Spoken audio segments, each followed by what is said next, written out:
Bienvenidos a otro episodio de Programmatic Digest en español, donde veremos en cada nuevo episodio nuevas tendencias y noticias sobre la industria de Programmatic y el AdTech.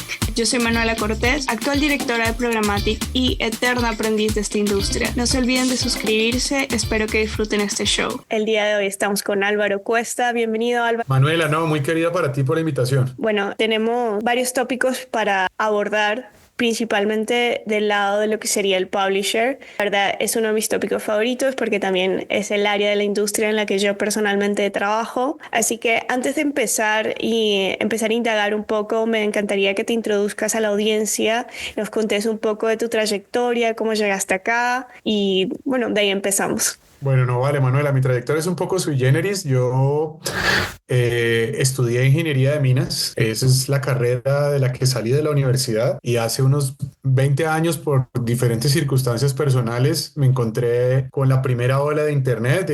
A mí me tocó, yo soy mayor de 40 años y me tocó la época de el internet postlial que sonaba y me encontré con unos trabajos en donde la gente buscaba hacer portales de internet en la época antes de las redes sociales, y poco a poco me vine encontrando con la industria digital de esa manera, muy de casualidad. Y después de eso, un día me viví haciendo banners en una época en donde el negocio era hacer banners, no es nada de lo que conocemos hoy de marketing digital, y llegaron las redes sociales y desde entonces no he parado de pasar de ola en ola. Entonces primero fueron las redes sociales, luego los minisitios, luego llegaron la nube, luego llegaron los smartphones, y en la medida que iba evolucionando esa tecnología digital, mi carrera y mi profesión iba modificándose y mi estilo de vida iba modificándose hasta que me dediqué de lleno al marketing, y en esa transición aterricé en medios de comunicación hace unos 10, 12 años más o menos, en prensa escrita en Colombia, y en esos últimos 12 años he estado en prensa escrita, en los grandes periódicos del país, en radio, en algunos medios digitales de televisión, y hace un año largo entré en el mundo de AdTech de lleno,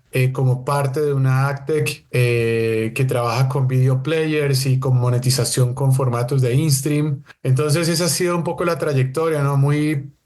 Como muy empírica desde el punto de vista de que no hice una profesión de publicidad ni nada de ese estilo, pero aportándole mucho desde el lado de la ingeniería con el tema del análisis de datos y como ese tipo de cosas que le han dado mucho valor a la gente con la que he trabajado. Claro, y sin duda creo que, bueno, en esta industria en la que estamos, creo que es raro ver a alguien que venga de marketing. Para mí, creo que todas las personas que vamos entrevistando a lo largo del tiempo, hay muchos que vienen de ingeniería, de ciencias sociales, economía. La verdad es que hay una diversidad. Incluso he entrevistado gente que es psicóloga. Así que creo que eso es lo que hace un poco el enriquecimiento de la industria y que venga con muchísimos puntos de vista y que las personas vengan a solucionar desde sus propias ópticas. Así que siguiendo un poco esa línea, quería saber desde tu punto de vista qué has visto que han sido como algunos challenges, por ejemplo, para los publishers. ¿Vos específicamente trabajas en lo que es Latinoamérica, Colombia, o estás más abocado a otros mercados? Sí.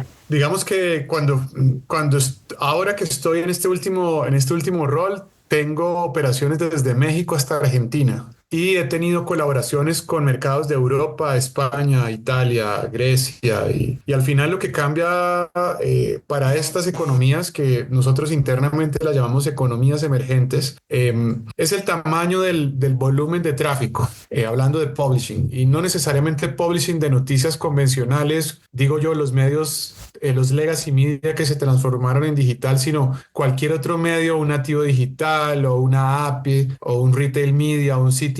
Todos hablamos en términos de inventario, pero todos adolecemos del mismo problema, y es que a veces el publisher no sabe qué hacer con ese inventario, es decir, no entiende con claridad cómo le puede sacar el mejor provecho a ese espacio publicitario que está construyendo con el tráfico que está obteniendo. Entonces los problemas no son muy diferentes porque generalmente tienen una plana directiva que no entiende cómo funciona este modelo de negocio, que puedo decir con conocimiento de causa que a veces representa entre el 30 y el 40% del total de ingresos ingresos de una compañía. Entonces un gran manager que no entiende cómo operan el 40% de los ingresos de la compañía, pues tiene un problema.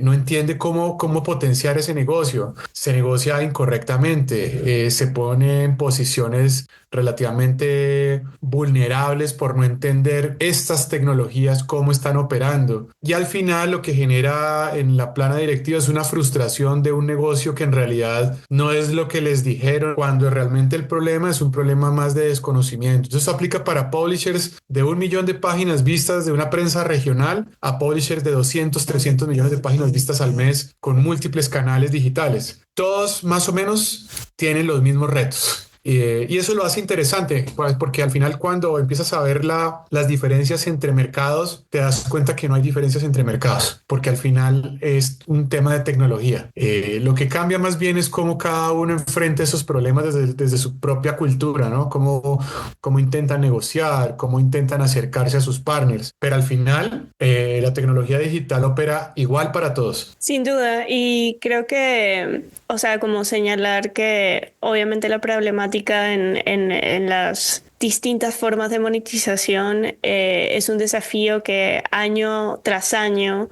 va creciendo a nivel publisher, especialmente como esa monetización y esas ganancias van cayendo de acuerdo a los distintos desafíos que hay cada año. Por ejemplo, ya llevamos como 4 años hablando sobre la deprecación de cookies y cómo esto genera impactos en CPMs mucho más bajos y además adecuarse a todos los estándares de privacidad, que por ahí, por lo menos en la experiencia que he visto en la región, está un poquito más relegado que otros mercados donde por ahí hay una mayor exigencia a nivel tecnológico. Sí, mira, es curioso, cuando uno está dentro de un medio y hace parte de la planeación del presupuesto y en los forecasts de ventas, en general, yo en los años que estuve nunca reduje el presupuesto de ventas, siempre aumentó. Entonces, cuando uno escucha estos análisis de que se está cayendo los ingresos al final para el publisher, en realidad es que no se crece como antes, al menos esa es mi perspectiva. El publisher viene de una costumbre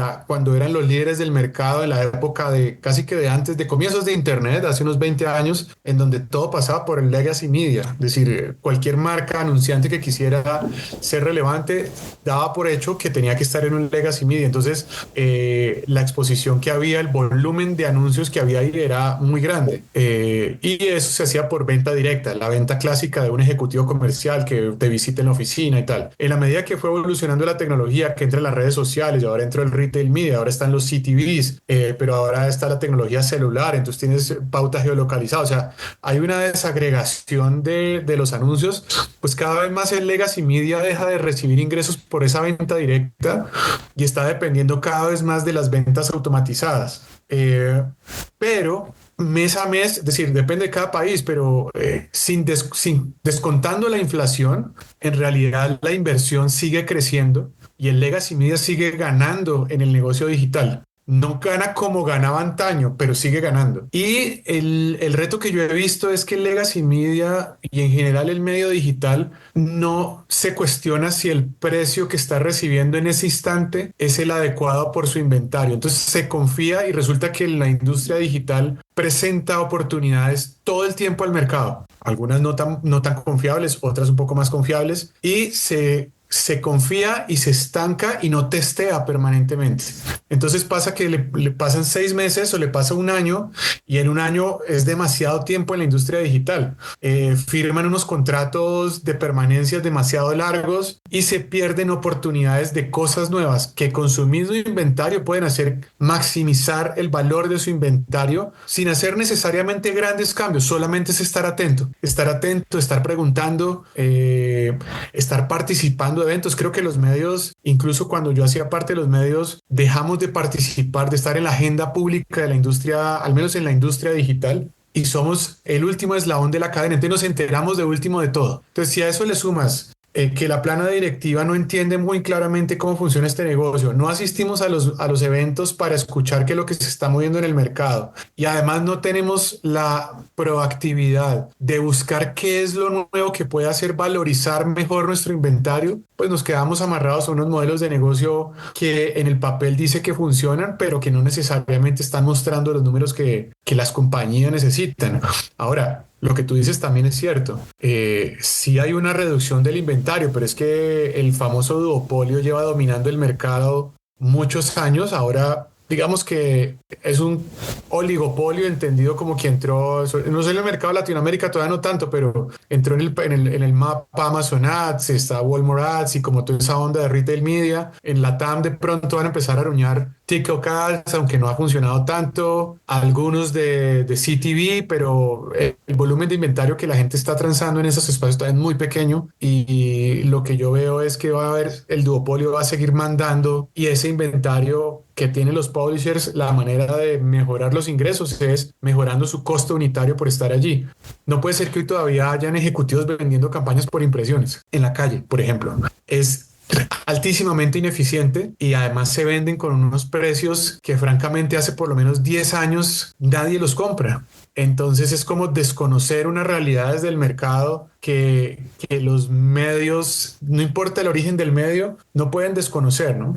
Esto aplica, como te digo, aplica para medios tradicionales o legacy media, nativos digitales, aplicaciones, CTV, retail media, todos funcionan bajo el mismo criterio. Ese sería como el panorama. Claro, me encanta la lectura que hiciste y creo que hay varias ideas que me gustaría como profundizar un poco más e indagar. El primero es la idea de testear tecnologías y creo que en un mercado en el que estamos actualmente donde no sé si hay una sobresaturación, pero sí hay muchísimas opciones, ¿sí? Entonces, creo que es uno de los retos que me encanta que lo hayas señalado porque sin duda creo que desde el lado del publisher creo que hay dos aspectos que yo podría ver, no sé si vos concordás, y sería el primero, a veces los equipos de desarrollo internos de los publishers suelen ser muy pequeños, pueden ser que no estén muy especializados en lo que es programmatic y el AdOps, puede que muchas veces no tengan ni siquiera equipos in-house, sino que releguen su monetización a empresas externas. Entonces medio que ahí estás dependiendo de la proactividad de la empresa externa para hacer el testing. Ahora, la primera pregunta sería, ¿qué recomendarías vos a un publisher, digamos, que tenga una configuración, digámosle configuración A, que sería que tiene un equipo interno de programmatic, que tiene su propio equipo de desarrollo? ¿Cómo podría abordar empezar a testear estas nuevas tecnologías para así poder crecer su monetización o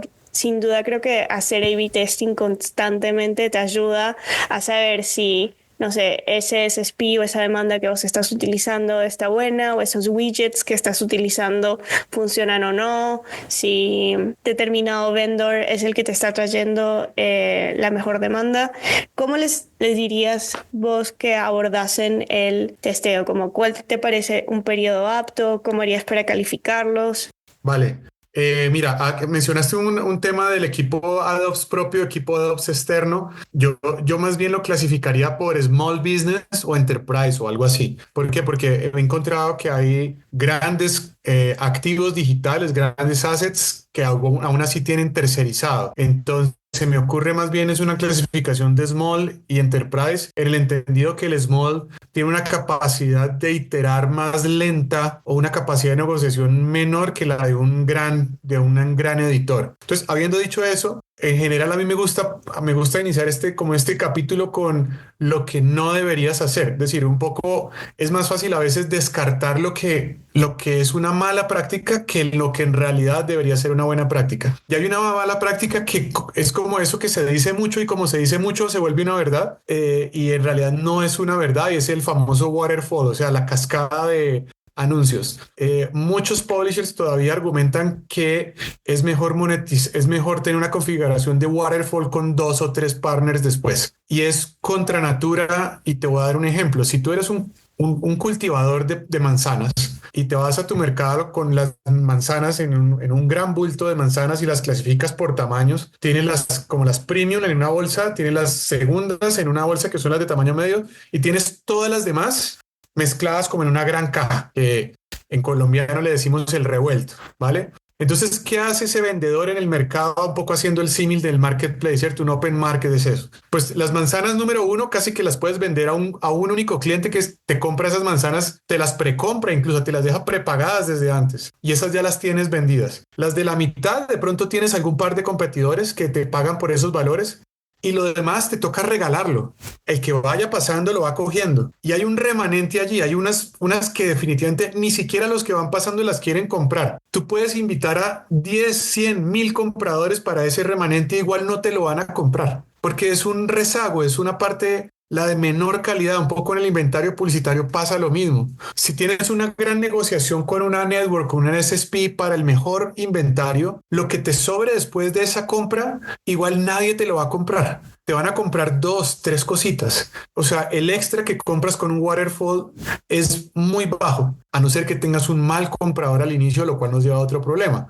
Pero implementar waterfalls, una cascada de anuncios, en general no mejora el revenue de un publisher y sí ralentiza el portal. Si te quedas haciendo llamados de anuncios permanentemente que hacen que tus core web vitals de portal, que ahora es Google el que lo tiene, pues si irán para abajo, tu inventario se castiga porque se demora en cargar, ya ahí es donde vienen los problemas porque tu CPM en promedio empieza a bajar, ¿no? Entonces, yo no sugeriría tener un waterfall grande, incluso ni siquiera tener waterfall, sino intentar tener unas negociaciones robustas con un partner. Y lo que sí haría es abrir licitaciones permanentes, no sé cómo le dicen en otros continentes, pero más que un bidding es un tender. El tender es un call for request. Abrir unas convocatorias. Hay varios, hay un par de medios en Chile que lo hacen, en Colombia lo hemos hecho, sé que en Argentina lo hacen también, y es sacar al mercado un bloque de inventario identificado con claridad como publisher. Cuando digo con claridad es no reservarse información que es pública, saber cuáles son los RPMs que están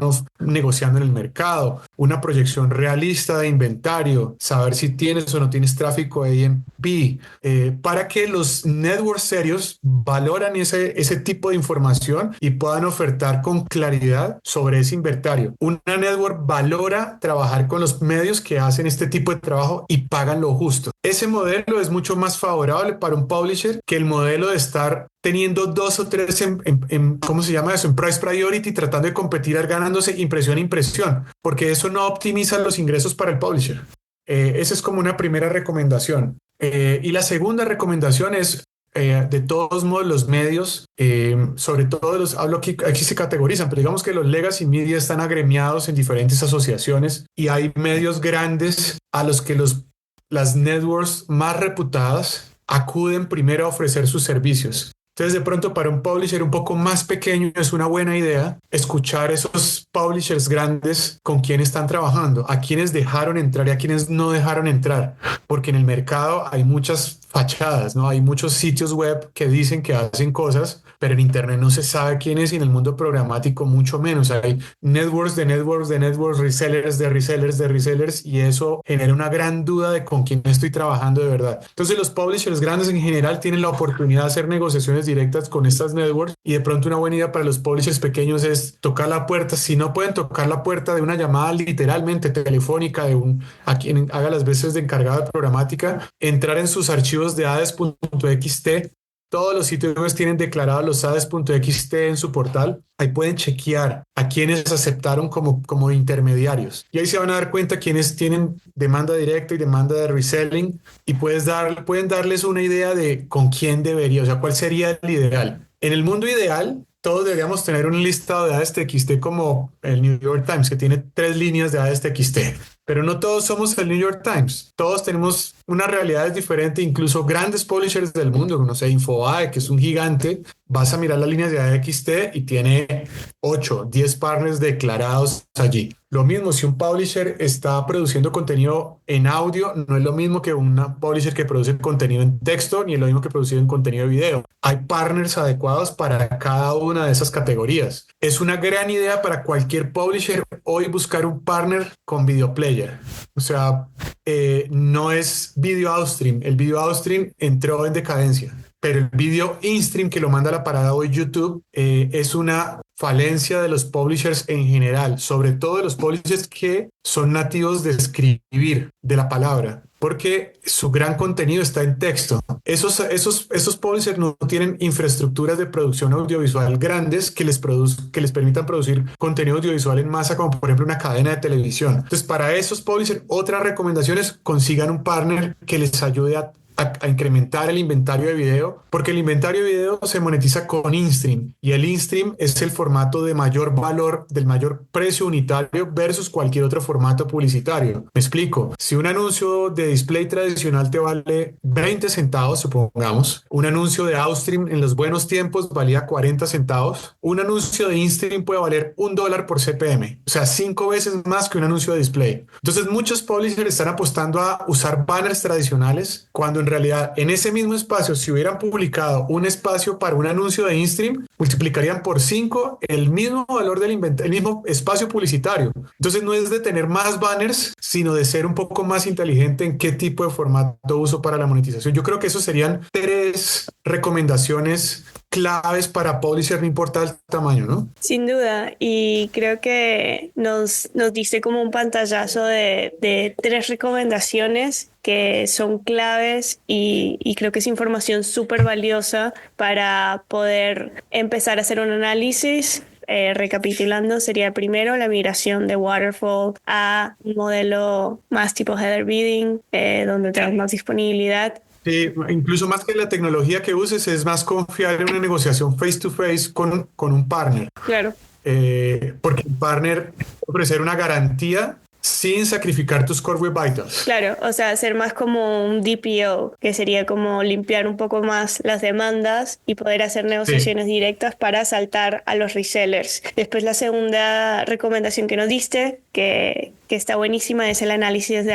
XT de competidores, que sin duda es una de las mejores formas de saber con qué players están vendiendo. Yo la verdad es algo que hago un análisis de eso siempre y me parece que es súper valioso. Y el tercero es la utilización de formatos que ciertamente traen mejores CPMs. Entonces, me encanta que hayas como traído la parte de video. Entonces, si una persona, digamos, que está trabajando ahora en el mundo de publisher, quiere empezar a probar video InStream, y sabiendo los distintos tipos de players, porque hay muchísimos players actualmente, ¿cuáles podrían ser 2 o 3 tips que podrás dar para cómo identificar con quién empiezo a trabajar? Además de, obviamente, poder ver a otros competidores y ver con qué players trabajan, ¿qué sería como lo mejor a buscar? Pues mira, Manuela, yo creo que antes de entrar como en ese detalle, hay como una especie de marco teórico que los publishers, sin importar el tipo de publisher que sea, deberían tener claro, y es, dentro del mundo audiovisual, aunque sean la misma tecnología, una cosa es un player para distribución de contenido y otro es un player para monetización. Entonces, te pongo un caso, el caso de un canal de televisión que, por ejemplo, transmite telenovelas, deportes en vivo, noticias en vivo, cosas de ese estilo. En general, tiene contratada una plataforma que le facilita esa transmisión de ese contenido, no sé, multiseñales, geolocalizadas, o sea, tiene una infraestructura robusta para ese contenido poderlo distribuir de la manera más adecuada posible. Ese tipo de infraestructura es costosa, tiene un licenciamiento alto, que en el caso de una plataforma que produce contenido audiovisual 24/7, 24 horas, 7 días a la semana, tiene todo el sentido para monetizarlo. O sea, solamente convertir eso en clips de video dentro de un portal o dentro de una API o dentro de una CTV, una OTT, pues genera un inventario suficiente para que con pre-roll vayas llenando, ¿vale? Pero la gran mayoría de los publishers que no son cadenas de televisión no tienen la posibilidad de producir ese volumen de video a esa tasa. O sea, un medio de origen escrito, incluso de origen digital, si le va bien, y con esto te digo, hay gente que hace muy bien el trabajo, produce 12 horas de contenido a la semana. Cuando tú comparas 24 horas diarias por 7, estás pensando en que estás produciendo casi 200 horas de video a la semana. Llegar a 20 horas, 30 horas de video a la semana es un reto gigante. para un editor de prensa, por ejemplo, prensa escrita. Entonces, este tipo de publisher no necesariamente va a rentabilizar un player para distribución de contenido, porque no hay manera. El licenciamiento que tienes versus el volumen de inventario que estás generando no cierra la fórmula, a no ser que sea un medio que tenga una fortaleza muy grande en venta directa de ese inventario de pre-roll. Y en ese escenario es donde entran en el juego los video players para monetización. ¿Qué son video players para monetización? Básicamente es una tecnología un poco más light, que no tiene unas funcionalidades un poco más reducidas, pero que están pensados para distribuir contenido editorial del editor, mientras en paralelo están 100% optimizados para lanzar in-stream. Entonces, con la ayuda de la inteligencia artificial, este video player puede generar muy rápidamente contenido audiovisual con el contenido escrito del medio y generar un inventario de video muy grande a escala, se dice en este caso, que de otra manera este medio no tendría la capacidad de hacerlo. O sea, no tiene un equipo audiovisual, los redactores no necesariamente son buenos para eso. Y eso lo que le genera es una mezcla de ingresos versus gastos muy atractiva para este tipo de publishers. Entonces, si el publisher está intentando entrar dentro del mundo audiovisual, una buena idea es que busque en el mercado quien oferta video players optimizados para monetizar. Hay unas marcas muy reconocidas en el mercado que no son muy buenas para distribución de contenido, live streaming y ese tipo de cosas, pero no están pensadas para monetizar. Están pensadas para administración de contenido. Es como un CMS, pero de video. En cambio, hay otras que están pensadas exclusivamente para monetizar, aún sacrificando funcionalidades de un player de video. Entonces es un script que es muy liviano, no afecta Core Web Vitals, los tiempos de carga del contenido audiovisual es muy rápido y tienen integradas ya las fuentes de demanda para que optimice la venta publicitaria de la mejor manera posible. Es casi como tener un header bidding, pero dentro de un video player. Entonces todo funciona muy rápido, muy ágil. Y hay muchos en el mercado, pero hay muchos resellers en el mercado. Entonces también vuelvo al comentario ahorita y es, ok, los líderes del mercado en su mercado, en el mercado de su propio país, ¿con quién están trabajando? Y en la medida que si ellos lo están haciendo, no es que sea 100% seguro, pero hay un gran chance de que ese partner pues sea confiable. Entonces, tocar la puerta por ahí. Todos los partners que trabajan esas tecnologías están abiertos siempre a conversar con cualquier publisher que esté dispuesto a trabajar. Me encanta todo lo que nos compartís porque creo que da respuestas a creo que uno de los grandes interrogantes que tienen muchos de los publishers que no manejan contenido de video, o sea, que no producen ningún tipo de contenido de video, que realmente también pueden usar video players y que este contenido se ajuste justamente a las verticales que ellos utilizan, siendo, por ejemplo, portales de deportes, que responda a contenido que esté relacionado con deportes y más que todo, creo que en los medios de noticias, los medios en general, hay tanta diversidad de temáticas que se tocan que justamente los video players que están formados específicamente para monetización responden a que puede haber contenido relacionado a lo que el lector está leyendo. Tal cual, y te agrego un asterisco adicional. Todos los publishers de todos los tamaños confiamos hace años en que YouTube iba a ser la respuesta, porque YouTube se presenta como una solución de video player gratuita, ¿cierto? Tú puedes usar el video player de YouTube, integrarlo en tu CMS y reproducir tu contenido editorial usando el player de YouTube. La noticia, que hoy no es un secreto, es YouTube no monetiza ni una impresión dentro de un publisher, solo monetiza dentro del ecosistema de YouTube. Entonces, ese contenido de YouTube, ese contenido tuyo editorial, en general, si es un contenido de noticias, monetiza muy mal en la pasarela de YouTube, porque YouTube es una plataforma que está pensada para entretenimiento, música y como los do it yourself y todo ese contenido light. Por naturaleza, un medio de noticias no produce ese contenido. O sea, los medios tienen un objeto social en sus países y es, por ejemplo, cubrir la realidad social y política, las noticias judiciales, contenido que no es atractivo para la pasarela de YouTube. Pues, ¿qué pasa? Que te traes la tecnología para tu portal y no monetizas un peso. Entonces produces un contenido que YouTube es el que lo está monetizando. Ni te quiero decir cómo es el modelo de negocio en YouTube, cuánto de la plata que YouTube recibe se queda en el publisher como CPM al final. Pero si tienes un video player en tu portal que te permita monetizar, ya hay tecnología que te permite alojar ese video en YouTube gratis y luego con RSS invertido traer ese video de YouTube al portal para monetizar dentro del portal ¿Y qué pasa? Pues la audiencia que entra al portal sí valora que tú le presentes ese contenido audiovisual propio en un player. Y dentro de ese player, tú sí puedes monetizar y monetizas el 100% de lo que te debería llegar de ese contenido. Entonces, también hay una oportunidad muy grande para pobres que hoy tengan contenido audiovisual alojado en YouTube, que estoy seguro que no lo están monetizando adecuadamente porque pues en general los medios de noticias tienen una función social en sus respectivos territorios de cubrir temas que YouTube nunca les va a poner la mirada, no va a monetizar, no los va a mostrar adecuadamente, no los va a recomendar. Y en cambio para el medio sí es un contenido de mucho valor y para la comunidad que cubren es un contenido de mucho valor. Entonces ya hay tecnologías que te permiten hacer, yo le digo, un RSS invertido, como porque toda la vida hemos hablado de RSS cuando queremos sacar nuestro contenido de nuestro activo digital primario para algún otro lugar, pero por ejemplo en el caso de YouTube traemos ese contenido de YouTube a nuestro portal, a nuestro activo y lo podemos reproducir en una solución de video player Lite para que monetice adecuadamente dentro del punto .com nuestro o dentro de la app nuestra o cualquiera de ellas. Y pues, ¿qué percibe el usuario? Pues el usuario percibe que eres un medio que está haciendo un esfuerzo de contenido audiovisual pensando en cubrir su región y el usuario también es consciente de que los medios no viven de la caridad, que hay que presentar anuncios y es natural que los medios presenten anuncios, incluso para versiones con suscripciones. Yo no sé, ya lo deben ustedes estar viendo en todas las demás latitudes, pero las plataformas que no presentaban anuncios hoy ya te clavan 5 o 6 anuncios de video de pre-roll en un capítulo de 40 minutos en pantalla. Entonces estamos en un mundo donde la publicidad bien presentada es aceptada, el usuario la está esperando y muchos de nosotros crecimos con anuncios, nos educamos con anuncios, sabemos comerciales de memoria desde que estábamos pequeños, desde la televisión, de la radio, y al final no es de pelear con el anuncio, sino es cómo presentarlo adecuadamente, Manuela. Las recomendaciones que estás planteando son buenísimas porque responde como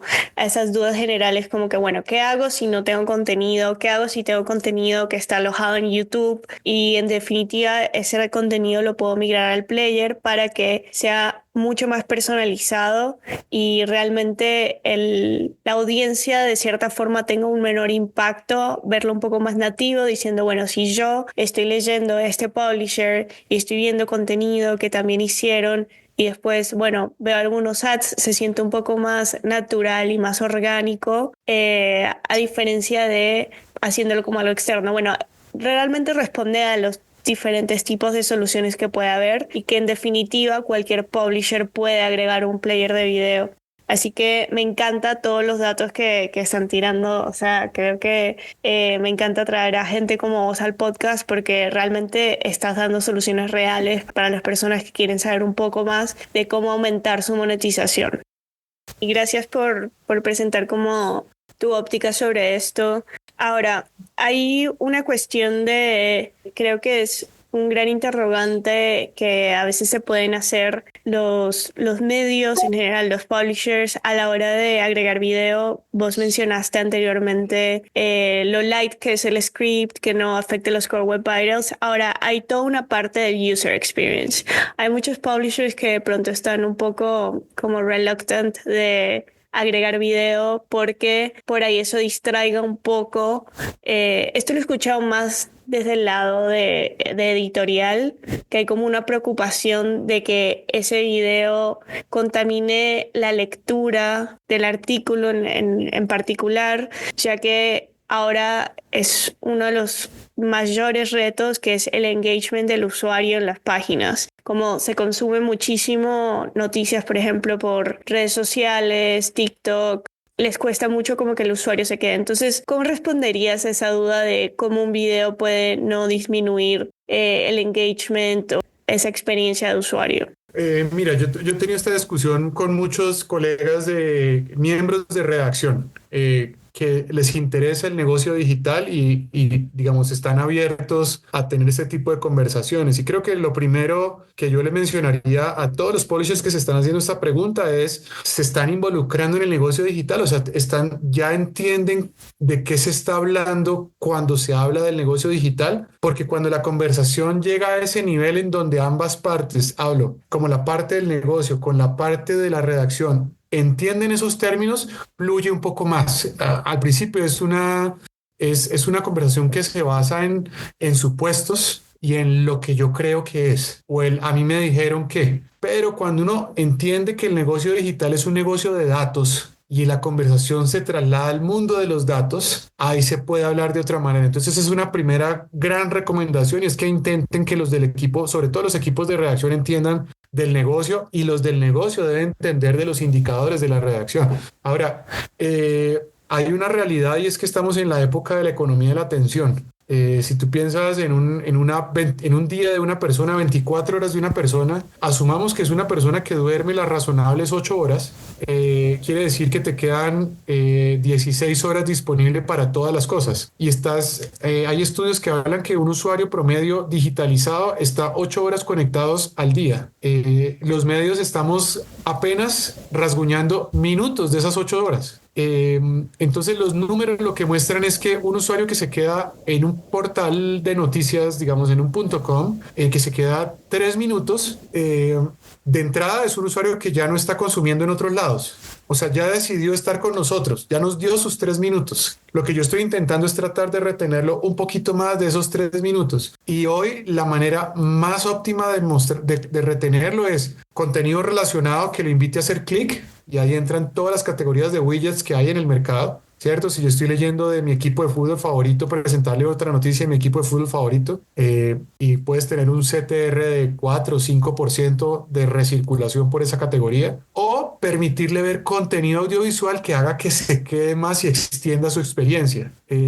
No se ha visto, por lo menos yo no he visto que porque yo esté leyendo noticias de deportes, si el video que me presentas no es un video de deportes, entonces me voy a ir. No tiene nada que ver. Es decir, una persona que inicia su flujo de consumo de contenido leyendo una columna de opinión, no hay ningún patrón en realidad que uno pueda tener para decir que después no va a leer, no sé, el horóscopo, o que quiere leer noticias de fútbol, o que quiere ver internacional, porque hoy tiene una necesidad porque tuvo una reunión con su familia y le pareció que hoy era importante leer de las noticias de su ciudad, pero al siguiente día le parece que está interesante algo internacional que dijo algún presidente de otro país. Y en ese flujo, en ese lugar, presentarle contenido audiovisual siempre va a ser una manera atractiva de hacer que se quede consumiendo unos segundos extras. Yo siento que las batallas de los medios tradicionales están ahí. Creo que no es razonable aspirar a retener a una persona horas, como por ejemplo pasa en TikTok. No es el propósito. El modelo de TikTok es un modelo que se basa en otras conductas, ¿cierto? Psicología y sesgos, y una cosa que se llama, no sé, como la madriguera del conejo, y es que te presenta el mismo tema todo el tiempo. Los medios por naturaleza son multitemas. Entonces, no necesariamente están produciendo contenido para que el usuario se quede, están produciendo contenido porque alguien tiene que hacerlo. Alguien tiene que decir que fulano hizo este robo, hizo este acto de corrupción, o que hubo tal tragedia, y yo como usuario estoy en permanente descubrimiento. Y ese descubrimiento, una muy buena idea es hacerlo con contenido audiovisual, presentarle ese contenido audiovisual. Y el usuario se va quedando, y estamos viendo que los usuarios que ven esos contenidos en formato audiovisual se quedan un poquito más. Entonces creo que ahí hay una oportunidad que, para hacerlo viable económicamente, pues tiene que encontrar una tecnología adecuada, con un contenido adecuado. Y Manuela, lo de que hablamos hace un rato, testear. El hecho de que me funcione hoy en enero del 2025 no quiere decir que me va a funcionar en marzo. Y hoy, no sé, pegaste un contenido que era de, no sé, alguna celebridad local que hizo alguna cosa, y en un mes ya eso es contenido muerto. O sea, o lo mismo, hiciste un contenido evergreen que te pegó 6 meses, y a los 6 meses a nadie ya le importa. O sea, hay un permanente recirculación de contenido, que también se ve en el mundo audiovisual, ¿no? Contenidos que pegan y pegan y pegan, y luego un día murieron y ya no sirvieron para nada más. Entonces creo que por ahí va la cosa, Manuela.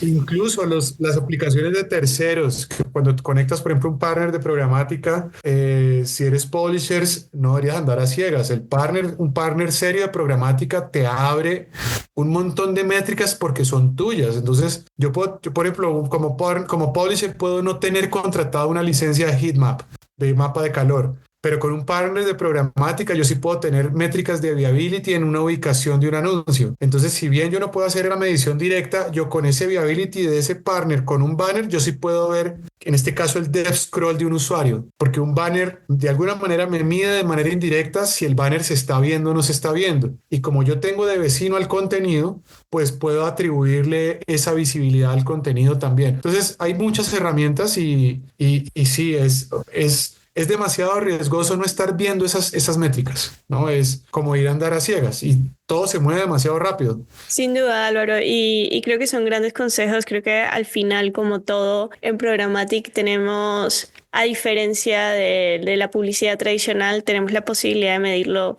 casi todo. Entonces creo que es clave cuando vos querrás implementar ese pleasure de video y tengas la duda de que si está afectando a tus usuarios, es fácilmente medible. Pone analytics, pone mapas de calor. Puedes hacer muchas formas para entender cómo el usuario está haciendo el engagement de esa pieza, de esa parte de la página. Lo que nos queda un poco el episodio de hoy para la audiencia es testear y hacer análisis de datos. Creo que es algo que es súper clave para probar los distintos vendors, plataformas y formas alternativas de monetización. Y ya de último, para cerrar este episodio, que la verdad me encantó, me hace muy feliz que hayas estado acá el día de hoy. ¿Tienes algún consejo, recomendación para las personas que se están integrando a la industria? Siento que las personas que se integran en esta industria digital y en particular del ecosistema programático, debe gustarles mucho estar permanentemente retándose, ser personas inquietas, valorar y es curioso, pero valorar esa vida en incertidumbre. Es decir, lo que creíste que funcionaba ya, es probable que en 3 meses no funciona y estar consciente de esa situación y de alguna manera abrazar esa circunstancia. Si por el contrario es una persona que te gusta el lugar seguro y tener como claridad y una cierta estabilidad en lo que está pasando, probablemente vas a sentir una frustración muy grande porque si hay algo que he aprendido yo en estos años que he estado en este negocio es que no hay nada escrito y no hay nada escrito demasiado rápido. Entonces creo que ese sería un primer elemento. Y lo segundo es que no necesitamos ser los líderes del mercado para innovar.